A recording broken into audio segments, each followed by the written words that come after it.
Público Estadual. O Procurador-Geral de Justiça, ele vai ser acionado quando o promotor de justiça oferecer o arquivamento ou o juiz da comarca discordar, vai remeter para o Procurador-Geral de Justiça, para, se for o caso, ele oferecer denúncia ou nomear outro promotor para que ofereça no lugar dele. Então, para nós, a independência funcional, o membro do Ministério Público pode agir do jeito que quiser, arquivando, denunciando. A única ressalva, que alguns chamam de não exceção, porque o promotor ou o procurador está fazendo algo em nome do chefe, é essa questão do artigo 28 do Código de Processo Penal. Mas, aqui entre nós, normalmente se pergunta na prova da ordem quais são os princípios, repetindo, os princípios institucionais: unidade, indivisibilidade, independência funcional. Para nós, outra coisa que é muito importante, como é que é a composição do Ministério Público? Como é que o Ministério Público se divide? Para nós, presta atenção. Nós temos o Ministério Público da União, Ministério Público da União, e os Ministérios Públicos Estaduais. Aí a pergunta, mas como é composto o Ministério Público da União? Meus caros, a nossa Constituição responde para nós. E nós temos que olhar o texto da Constituição. Está lá no artigo 128 da Constituição. O Ministério Público abrange. Daí vem lá, o inciso primeiro. O Ministério Público da União compreende. E presta atenção na ordem que é colocada na Constituição. Ministério Público Federal, o Ministério Público do Trabalho, Ministério Público Militar, Ministério Público do Distrito Federal e Territórios. Então, essa é a ordem que costuma ter na prova. Ministério Público Federal, depois vem do Trabalho, depois vem o Militar, depois vem o do Distrito Federal e Territórios. Esse é o Ministério Público da União. E depois, no inciso segundo, quer dizer, separado, os Ministérios Públicos dos Estados, os Ministérios Públicos dos Estados. Agora, para nós, meu amigo, isso pode cair em prova? Presta atenção. Pode cair em prova algo próximo disso, sabe por quê? Por exemplo, uma ADIM interventiva. Você estudou com a gente, curso regular do curso, ou assistiu nossas aulas, que a ADIM interventiva é uma ação direta de inconstitucionalidade, onde se pede uma intervenção, tá? Quem pode propor essa ação? Você viu comigo, você foi nosso aluno. A ADIM interventiva federal, só o Procurador-Geral da República, só o PGR, Procurador-Geral da República. E às vezes cai abreviado, PGR na prova, tá? O Procurador-Geral da República é o chefe do Ministério Público da União. Isso é afirmativo, isso é o correto. Mas na prova, presta atenção. Eles colocam lá, podem propor a ADIM interventiva federal, ou pode propor a ADIM interventiva federal, o PGR, letra A, PGR, chefe do Ministério Público Federal. Xiii, não está muito certo isso aí não. Sabe por quê? Se você pesquisar nas alternativas, vai ter lá embaixo, o PGR, chefe do Ministério Público da União. Qual que é a mais correta? A mais correta é PGR, chefe do Ministério Público da União. Então você tem que assinalar essa, porque essa é a mais correta. Ok? Presta atenção nisso. Agora, junto comigo. E propor uma ADIM interventiva estadual. Quem é que pode? Quem pode é o Procurador-Geral de Justiça, que é chefe do Ministério Público Estadual. Procurador-Geral de Justiça, chefe do Ministério Público Estadual. Muito bem.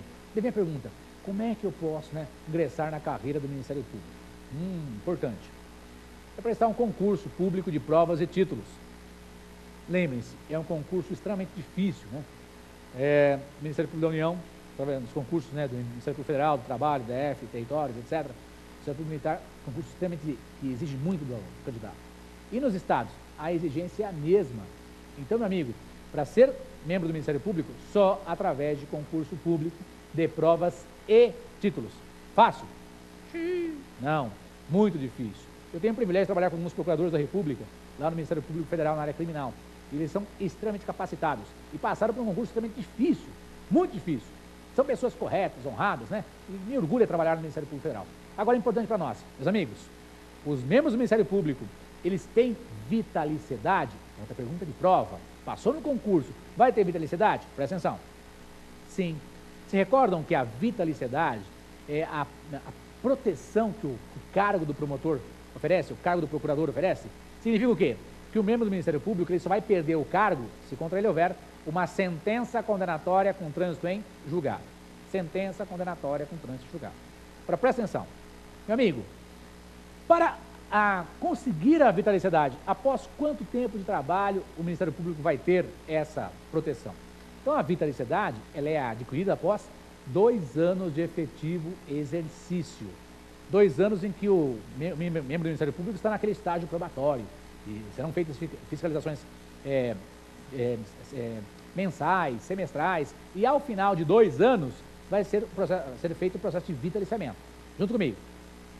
Amigo, processo de vitaliciamento, ele vai ocorrer após 2 anos de efetivo exercício. Então, presta atenção.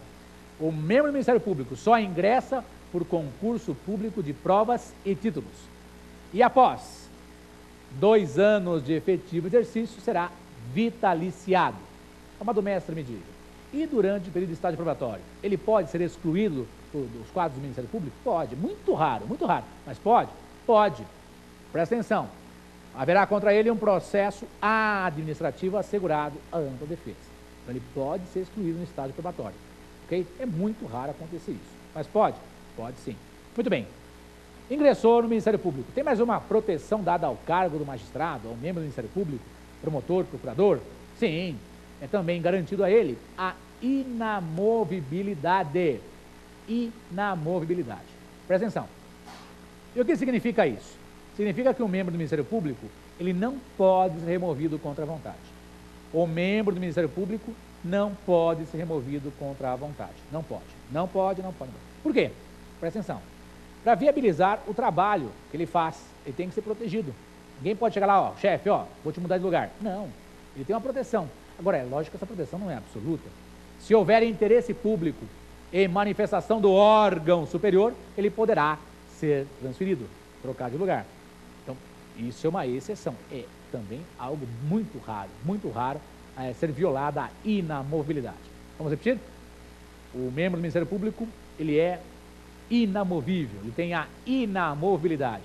Não pode ser removido contra a vontade, salvo se houver contra ele, né, algo muito grave e vai ser por manifestação do órgão superior, havendo interesse público para a mudança de comarca ou a mudança de seção judiciária. Ok? Muito raro acontecer isso. Acabou?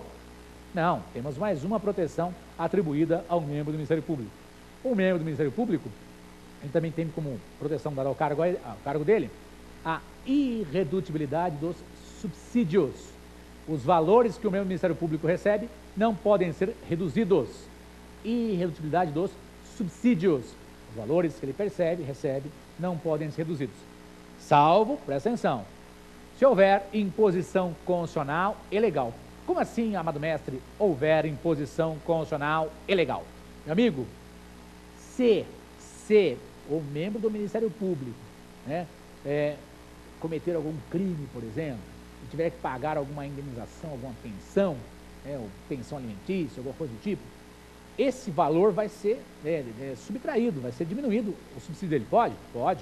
Pagamento de pensões, indenizações, pode diminuir o subsídio que ele vai receber, o valor nominal que ele vai receber no final do mês. Pode. Além disso, importante, e se houver alíquota de imposto de renda? Aumentou a alíquota do imposto de renda de 27,5% para 30%. Vai diminuir o subsídio dele? Vai. É possível? Totalmente possível. Por quê? Assim estabelece a nossa Constituição. Irredutibilidade do subsídio, salvo imposição constitucional e legal. E o que mais cai em prova, primeira e segunda fase, é a questão do teto do funcionalismo. Presta atenção. Ninguém no serviço público, na administração pública direta principalmente, pode ganhar mais que o teto dos ministros do Supremo Tribunal Federal. Quer dizer, o subsídio, o teto do funcionalismo é o subsídio do ministro do Supremo Tribunal Federal. Ninguém poderá ganhar mais que isso, salvo se for administração pública indireta, como por exemplo a sociedade de economia mista, né, que pode até avançar acima disso. Agora, a regra, os servidores públicos, administração pública direta, regra, não devem ganhar mais que o teto do funcionalismo público. Qual é o teto? Subsídios do ministro do STF, como é o caso dos membros do Ministério Público. Eles não podem ganhar mais que o subsídio dos ministros do STF. É lógico que existem exceções que você, se quiser, pesquise.